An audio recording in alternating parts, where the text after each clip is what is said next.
Of course, you know what this is. It's the brand new 2015 Ford Mustang, and there are three flavors that the car will come in. There's this EcoBoost, and of course there's a GT, the one with the 5 liters and 435 horsepower.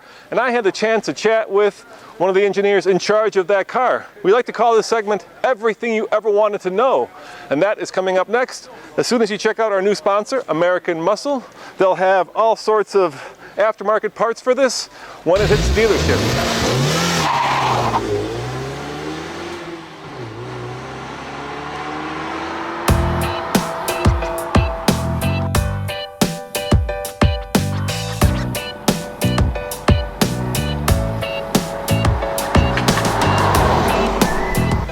All right, Tom, we're standing by the brand new 2015 5-liter Mustang, and we like to call this segment Everything You Ever Wanted to Know, or almost everything you ever wanted to know. So let's start with the engine. Is it a carryover or have you improved it? Oh, we've improved it. We have 3 engines now, and on the 5-liter, which is the top of the house, we've improved it.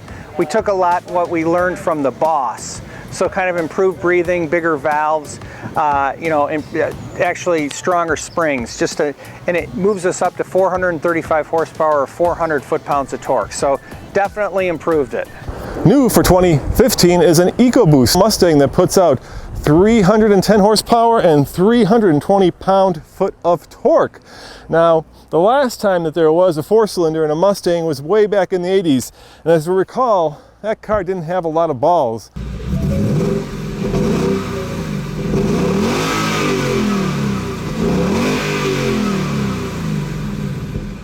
One more time, hard.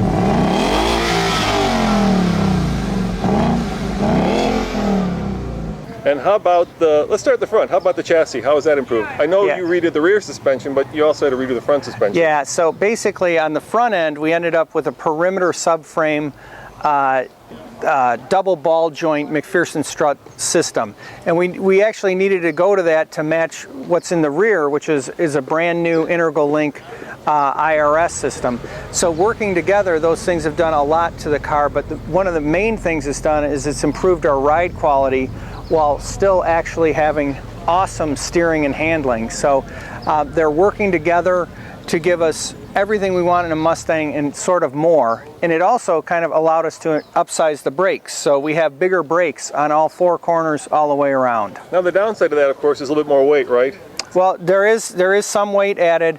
We think we added weight in the right places, and that the car overall hits all what we wanted it to do, all the targets. So, I mean, but sure, an IRS does weigh more. We have double the number of airbags. That weighs a little more. Bigger brakes, they do weigh more, but all of it is better performance. It's better ride, it's better steering, it's better handling, it's better braking. So, you know, and the safest Mustang ever. So, you know, do we think it's the right balance? Absolutely. Let's open up the door. Let's check out the inside. Yeah, sure.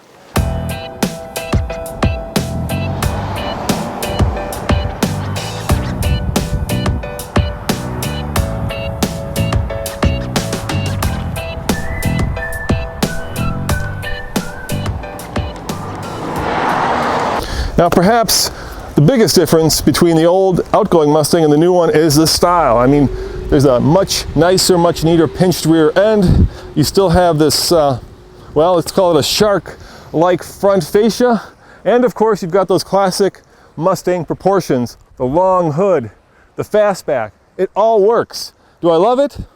Heck yeah, I love it. I think they did a great job in keeping the car current and yet harkening back to the 50 years of Mustang history.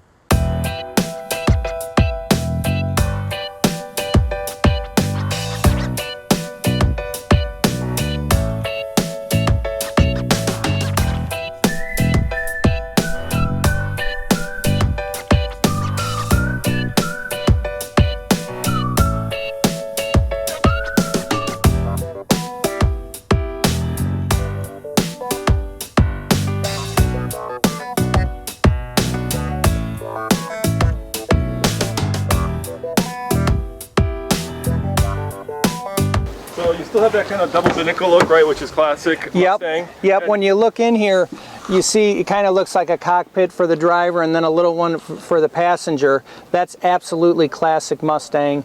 And then right now the double barrels here in front of the driver, that's also classic Mustang. Recaro seats? Recaro seats available. I mean, this type of, if you look in here, these are all high-end finishes, and this is aluminum, and you're talking aluminum here. How about those switches? How about the switches are available on all premiums about, are they aluminum? I don't know, they're chrome. They're chrome based. All right. But in any case, I mean, what the idea there is when you jump in the car, you just push the start button, and then you can actually set your steering, or you can change your driving mode. You can make the car be in normal, sport, track, or wet snow. So boom, you're ready to go. In this car, it's a automatic, so you would drop it in gear. But if you want, you can grab manual mode and do paddle shifters. But the idea is to be comfortable and have it reinforces the great looks here, and then let you go smile when you're driving. Now you have a 6-speed manual and a 6-speed automatic. 6-speed manual, 6-speed automatic. Both of them were upgraded. The manual, I will say, has the best shifting we've yet to have in a Mustang. Just nice and smooth and very positive. And then on the automatic, like I mentioned, it's got paddle shifts. We've got rev matching downshifts.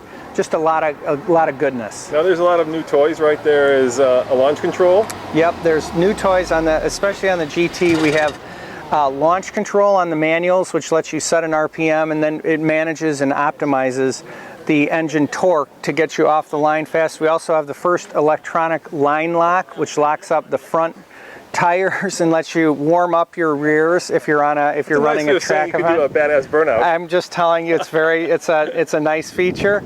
I mean, all cars have backup cameras. Everything has intelligent access, which means you can just walk up to the car with a key fob and open the door. My Ford Touch, right? My Ford Touch on the vast majority of cars.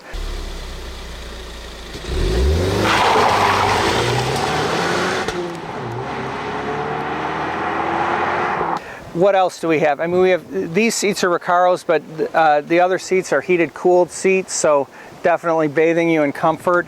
A lot of storage that we've picked up. We have a sunglass bin right here, fully flocked, so you can put your sunglasses in there. We have a little hidden bin inside the glove box. A lot more room in the doors and in the console. All right, so here's my softball question. Yes. What's your favorite part of the new car? My favorite part of the new car? Actually, in a way, my favorite part of the new car is how much the new car is, and what I mean it in two ways. That the exterior is awesome, then when you get in the interior, it's awesome, and the ride, steering and handling, the way the engine sounds, acceleration and braking, they're great. And then the fact that it's available with, a V6, an EcoBoost, or a V8 in a fastback, a convertible, a left-hand drive, a right-hand drive, around the world, that we're offering everything to everyone everywhere so they can make it the way they want it.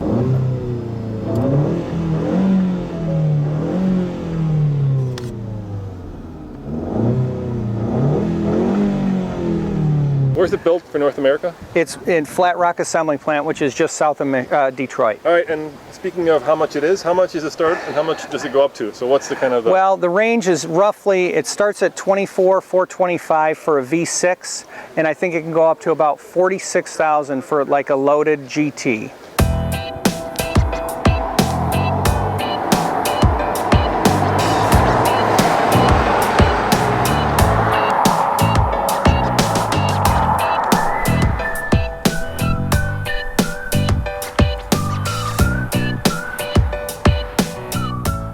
Mustang, actually, we've always been about fast, fun, and affordable. And all in that V6 I talked for under 25,000, it's it's 300 horsepower. Yeah. And all the other the EcoBoost and the V8, they're even north of that. So, we think it's a very affordable, attainable product, and it's Mustang. It's Mustang, which is putting a smile on your face. And when will it hit the dealerships? When can people go? It's going to be in the fall, which is really, we're virtually in that season. All right, is there something I should have asked I didn't ask? Do most people have fun driving this? Absolutely, absolutely, and it really is fun, and I encourage people to get in that car. Let me ask you a harder question. Is it better than a Camaro? Is it better than Mopar product? Listen, everyone has their what they like. Yeah. Everyone has what they don't like. We think people who get in this car and drive it are going to really love it. All right, thank you very much. Yeah, I appreciate thank you. your time. It was fun.